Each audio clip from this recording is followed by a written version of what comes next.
It's the Moto G Stylus for 2024 after 3 months now of use, and I love the comments I get on this device. They make me smile. All day long I'm getting comments, I just got one for $200 from Walmart. I got one for $100 with Metro PCS. I got one from $3 a month from AT&T. This is absolutely the deal phone, especially when you're talking about carriers and big box retailers and all the rest of it. This is a phone that yes, I know you see that $400 price tag, and then you start saying, well, maybe there's some other options, maybe some other phones I could look at. No.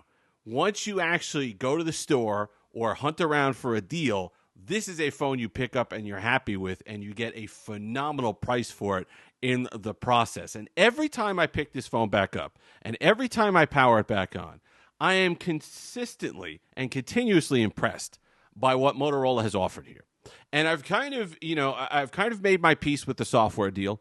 I'm going to mention one thing later on that I wish that they add to this phone, and then I'll kind of be happy for a while with it. I understand, in the price range, there's other devices, and I get all the rest of it. But there's also a fun factor here. There's also a premium quality here. There's also a lot of things that make you forget about the software or lack of software updates when you're talking about getting this phone on one of those crazy deals. So let's talk about the first thing that I notice every time, and that is this phenomenal display. POLED, okay, so nice thin bezels all the way around, 6.7-inch display, 1080p, but it is old school Samsung saturated. It's a bright device. It's a bright screen. It's a phenomenal screen. It's one of those ones you have no problems viewing this thing outdoors. Content and games look amazing on it. If you love just a bright, saturated effect on your display, this is your phone. It's a fun phone. I love the fact that the stylus is back in the right position for right-handers. You're holding it in your left hand. You kind of pop it out with your right hand, and you can make use of the pen suite, which I still think is the best out there. I love the functionality of the stylus on the Moto G Stylus. I love the gift maker and the notes and all the rest of it. And I do think that you're getting a good percentage of the performance and functionality that you get on an S Pen on a device that's upwards of $1,000 less, depending on the configuration you get. 3.5 millimeter headphone jack. Where are you finding that on a decently appointed phone in 2024? Performance. Okay, Snapdragon 6 Gen 1, not blowing the doors off of anybody, anything. It's not a massive performer, but you can game on it. Gaming smooth. I was getting decent frames in Call of Duty Mobile, and it's decent enough to run the 120 hertz display. You're not going to have any issues with that. It's nice and smooth throughout the entire operating system. You pair it with that 8 gigs of RAM, so you got a smooth UI experience all the way across. It's got plenty of stuff cached up here, so there's nothing to complain about there. You're starting to add up to something here. Decent performance, great display, decent enough build quality. You get the stylus support. You get the RAM. You get great battery life out of this device. You're looking at well over 7.5, 8 hours of screen on time. How many things do you have to add to the pile and to the pro pile for it to be worth $200? For you to walk into your Metro PCS and see it on there for $100. How much does it have to do to be worth that? Not a lot.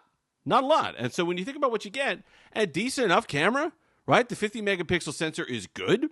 It's akin to what you're getting on the Motorola Edge, which is a more expensive device.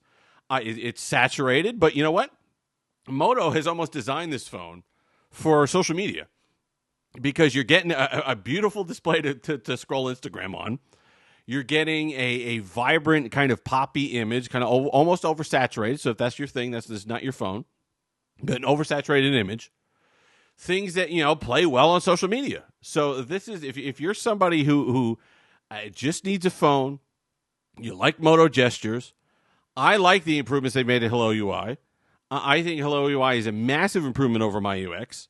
I understand it's more heavily skinned, but the argument always against being heavily skinned was always, well, then it becomes harder for the developers to release patches and updates. Well, that's taken care of because Moto's really not going to do that. So, at least not in a timely fashion.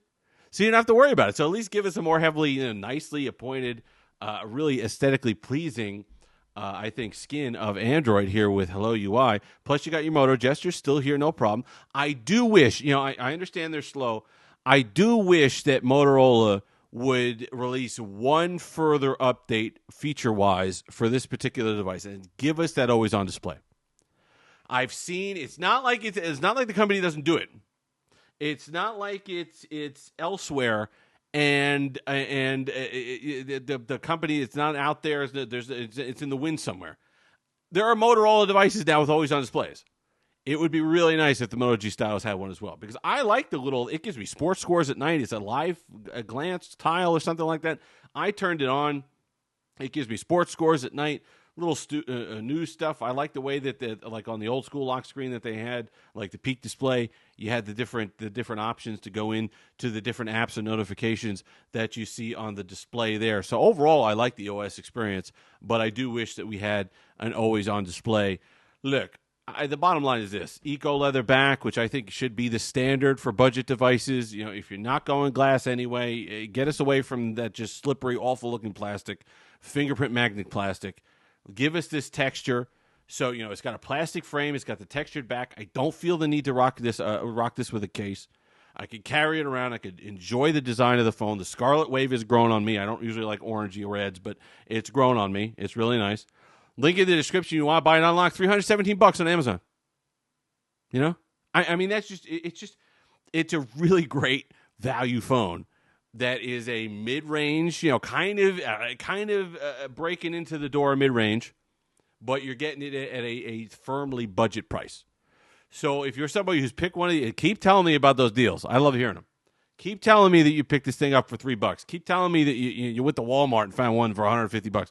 Those are the stories I love to hear, because you know when you try to put devices into context and you try to justify certain things, you know, $400. It's a harder sell only because, you know, you are seeing other manufacturers with 5 and, you know, with the Pixel 8a 7 years of support on devices in that price range. And it's like, you know, well, do you keep your device that long? Does it matter? Well, other people are offering it. So, you know, it'd be nice to have something a little bit more robust than what Motorola offers. However, there's got to be a trade-off somewhere. So if the trade-off is that we get this phone for cheap, that we get great carrier deals on this phone, that this phone gets to be a stylish phone that you have in your pocket for like $4 a month, then that's worth it. That's worth it to me. So overall, I've been really liking my experience with it. Fingerprint sensor's fast. Face unlock is fast. The stylus is great. It's solid to use. It's not. We'll open up a note. We're good. We'll write a note.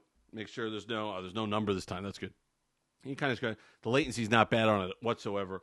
I like that you can kind of go through and have the different tips that you could put on here. You could do the highlighter back and forth here. You could have the color and doodle and write down notes and numbers and whatever else you need as you're going throughout your day. And because, you know, at the end of the day, really, unless I'm sitting down for an actual planned out thing with the S Pen, or if I need to sign something or whatever, or I'm taking that photo with the Bluetooth S Pen, this is what I'm spending 90% of the time doing. I'm making GIFs, I'm drawing things on photos for friends, or I'm taking quick notes as people talk to me throughout my day. So I'm just literally just pulling out the phone and having it where I'm taking it while it's locked. I'm just taking notes real quick and going from there. So you're getting a lot of that functionality for a heck of a lot less money on the Moto G Stylus. So if you haven't picked one up yet, consider it.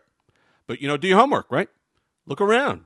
You know, go to places where they sell phones. Try to pick one up cheap. It's like a game almost with these G Stylus phones. So if you've made it this far, like, comment, subscribe, all that fun stuff. Until next time, have that Steve-licious day.